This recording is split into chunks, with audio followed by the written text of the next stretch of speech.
Hi guys, and back to another Season 2 survival guide. I'm calling this one, What Do We Know About Gifts? In the first two seasons, we started to get a glimpse of the sort of magic, as it were, that operates within the world of the Seventh Valkyrie. These are called gifts, and they are abilities that have covered a wide range of abilities, and a wide range of effects. And I kind of wanted to just touch on and remind you guys about a little bit of how this is all working. And especially what we know about them. A lot of what we're going to learn about them is kind of their nature, their science. That's part of the fun. But I did want to kind of rehash a little bit of what we have been talking about. So we know, to our knowledge, they are elemental gifts. They're elemental abilities. We haven't yet seen any Eterins or people who identify as Eterins that have them. And so they're typically associated with Freelanders. And there's, it's sort of hereditary. We know that this is an ability and a series of skills that exists more commonly in the free people. But we don't yet know exactly kind of how they work and the science behind the magic, as it were. And there is a science, and I'll get into it as we explore the series, and we'll kind of see how it changes and evolves. But it's also sort of an inexact science. We don't know much about it. Congratulations. That was a lot of sentences to say very little and be like, ooh, keep reading.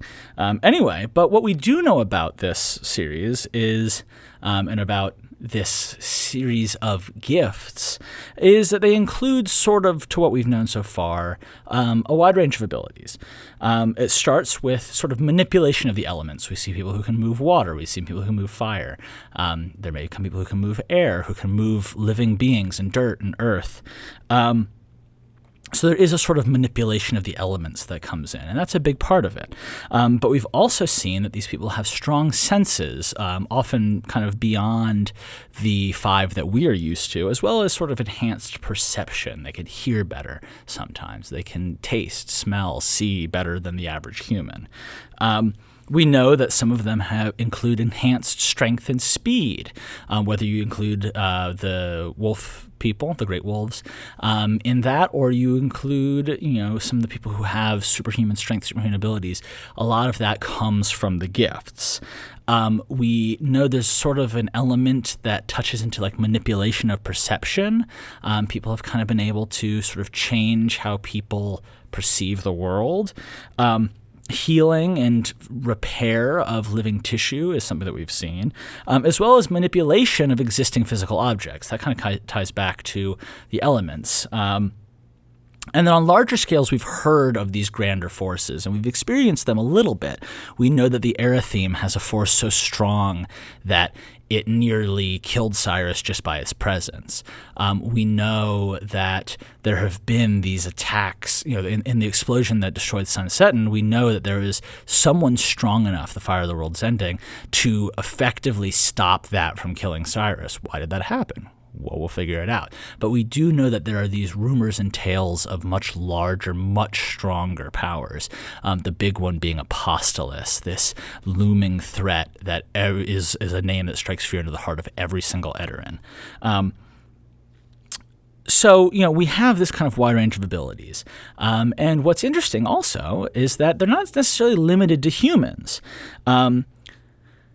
Really what this comes down to is that the laws of nature themselves are very different. And humans, obviously, are the most complicated beings that we've experienced so far. And so their engagement with these natural laws, with these gifts, is the most complicated. But we've seen other beings sort of able to manipulate the world around them using gifts in a much more subtle way. There are forces like the Floragons who bring life with them wherever they walk. There's the Great Wolves. We saw Erytheme at the peak of his power step out and cleanse a great deal of the Star Lake. That's a lot of strength. That's a lot of power to come from a natural force. We saw the Star Stag on a much smaller scale walking across the land without even affecting it, and fading into the trees that sort of move behind it. You have these natural forces of the world that manipulate the elements just as readily and just as easily as humans do, just in maybe slightly less complex ways. And so all of that is sort of how we're going to be experiencing gifts moving forward. This is a law of the universe. It does follow rules, but they're a little different than what we're used to. So that is all that we have to say on gifts for now, and for the rest of it, you'll have to listen to Season 2 of the Seventh Valkyrie.